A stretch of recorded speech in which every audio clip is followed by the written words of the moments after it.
Right, time for a bit of video editing, I guess.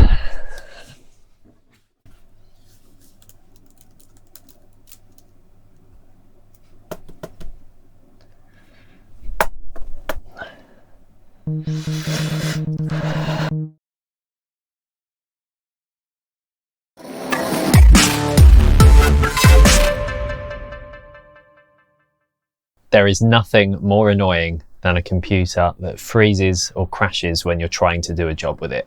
Well, in today's video, I'm going to be explaining how you can speed up your computer and edit videos with no trouble at all, no matter how slow it is. So let's jump on the computer. So here we are on DaVinci Resolve, our editing software of choice, and I'm on my super powerful editing PC. So I don't tend to use these techniques very often, if at all. However, it's really good to know that if there's a project that your computer can't handle, there are ways that the software can help you to edit as effectively as possible. So we're going to be looking at two methods. The first one is called caching, and the second one is called proxying. So the first one, caching, what is it? Well, when you're editing, if we look here, we've got our video loaded in. This video is stored in the RAM of the computer. Now, your computer will only have a certain amount of RAM. In this case, I've got 48 gigabytes, so there's enough to do an entire project with no problem. However, most computers nowadays only have around 8 gigabytes of RAM. Take away 2 gigabytes or so for the operating system and the editing software, and that means you're left with only roughly 6 gigabytes for footage. Now, that's not a lot, and that will get eaten up really quickly. So we use caching to beat this problem. So as I said, this is currently stored in the RAM. So everything I'm playing is being processed in real time as I play it. The processor is processing this footage in real time, and it's all being stored in the RAM. However, if we start to run out of RAM, the frame rate will drop. So what can we do to improve the performance? Well, we can use caching. Caching is where all of the processed footage that's stored in the RAM is saved to a hard drive instead. And because it's saved to a hard drive, it doesn't have to be reprocessed every time the computer plays it through. This means that you have much more capacity for video editing in terms of file size and project size, because the computer doesn't have to process everything time and time again. It's all stored ready for the next time you play it through. So on DaVinci Resolve, we have something called the render cache. Now this features on all professional video editing software, whether it's Avid, Premiere Pro, or DaVinci. So how do we use it? How do we tell the software to save our footage to the hard drive? Well, it's very easy, and on DaVinci Resolve, it's only 2 clicks. So what we need to do first is import the footage into the timeline, like that. And I'm just going to make a load of copies of it so that the computer's actually got some stuff that it needs to process. So there we go. We've got 53 minutes and 18 seconds of video there. As you can see, the computer's playing this fine. It's running at 25 frames a second on the playback, which is the speed that I recorded all of these clips in, no problem. However, on some computers, you'd see this dropping to probably 10 or 15, depending on the specs of your computer. So how do we speed it up? Well, all we need to do is 2 clicks. First of all, you highlight all of the footage, or alternatively, just push Control A if you're on Windows or Command A on Mac, just to select all of the footage.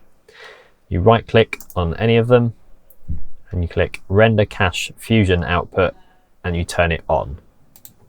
So that tells the computer that we want all of these selected files to be assigned to the hard drive. And as you can see, there is a red line slowly making its way along. What this is doing is preparing for rendering all of the files to the render cache on the hard drive. Now, this line is red if it's unprocessed, and it will slowly turn blue, moving from left to right, as it becomes processed and saved to the hard drive. The second thing we want to do is to tell it that we want to always update the render cache no matter what we do. So at the moment it's on user mode, which means that it will only update the render cache for whatever I select and when I tell it to do it. However, if we want it to just always stay up to date, that's very easy. So we've selected all your clips down here, we've turned on render cache fusion output to on, and next you want to go to playback at the top, render cache, and turn it to smart. And then as you see, this line turns blue. It will vary on how long this takes depending on the power of your computer. So as we can see, it's finished processing and saving everything to the hard drive, that line has gone completely blue. That means that whatever we play now will play at the proper frame rate it should be playing, because it's just reading it straight off your hard drive. If you have an SSD, great, that means you'll get really good read speeds and you shouldn't struggle at all. If you have a standard hard drive, shouldn't be a problem, should still do the job. Now, obviously this takes up a lot of hard drive space. So this is 53 minutes of footage. Now, I know it's the same thing over and over again, but it's saving all of this. It's not just saving copies of it, it's saving the entire 53 minutes. So let's have a quick look and see how much hard drive space that has taken up. So here we are on Windows Explorer, looking at the hard drives. Now, I know there's only 3 here when I said it had 4 on this system, but this last one is actually 2 hard drives. So the one we want to look at is drive D, the cache SSD. Now, when we first started, this hard drive was completely empty. It's reset at the start of every project I do, and normally it never gets used. However, for today's video, I've used it and we've filled up probably about a fifth. We've filled up about 80 gigabytes of storage. So I've got a 0.5 terabyte hard drive in here. Obviously, that can get filled up pretty quickly if you're doing a huge project. But this is always a good thing to fall back on. Remember that caching is really easy and it will save you so much performance. So the reason I mentioned that one first is because it's the preferred one. We're still able to edit in full resolution. We're still editing in the original format and resolution that came off of the camera, so we haven't lost any quality at all.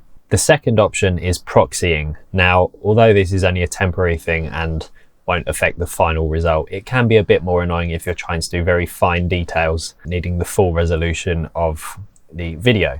So proxying basically reduces the resolution of the video by 1/4 or 1/2 or however much you choose. So the way we do that is we go to playback, this top menu, proxy mode, and then you pick 1/2 resolution or 1/4 resolution. Now what that will do is it will basically re-render all of your clips that you've got in the timeline, and it will render them down to however much you choose on your resolution.